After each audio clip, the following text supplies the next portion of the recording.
আসন্ন জাতীয় বাজেটে নিত্য প্রয়োজনীয় পণ্যের উপর উৎস কর দ্বিগুণ করার সরকারি পরিকল্পনায় বাজারে নতুন করে মূল্যস্ফীতির আশঙ্কা দেখা দিয়েছে। বর্তমানে স্থানীয় ক্রয় ও আমদানির ক্ষেত্রে উৎস করের হার 0.5% থাকলেও আগামী অর্থবছরে তা বাড়িয়ে 1% করার প্রস্তাব রাখা হতে পারে। আগামী 11 জুন জাতীয় সংসদে 2026-27 অর্থবছরের বাজেট উপস্থাপন করা হবে। অর্থ মন্ত্রণালয় সূত্রে জানা গেছে, চিনি, সয়াবিন তেল, ধান, গম, আলু, পেঁয়াজ, ডাল, মশলা, লবণ ও ফল সহ বিভিন্ন নিত্য প্রয়োজনীয় পণ্যের উপর এই কর বৃদ্ধির প্রভাব পড়তে পারে। এছাড়া কম্পিউটার ও যন্ত্রাংশের দামও বাড়ার আশঙ্কা রয়েছে।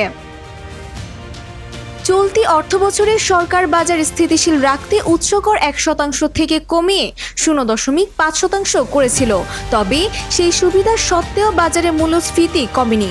বাংলাদেশ টানা প্রায় 50 মাস ধরে উচ্চ মূল্যস্ফীতির চাপ মোকাবেলা করছে।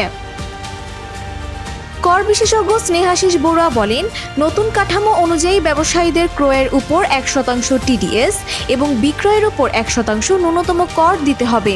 এতে ব্যবসায়ীদের ব্যয় বাড়বে এবং শেষ পর্যন্ত সেই চাপ ভোক্তাদের উপরই পড়বে। বিশেষজ্ঞদের মতে, কর বৃদ্ধি কার্যকর হলে নিত্য প্রয়োজনীয় পণ্যের দাম আরও বেড়ে সাধারণ মানুষের পারিবারিক ব্যয় বাড়তে পারে।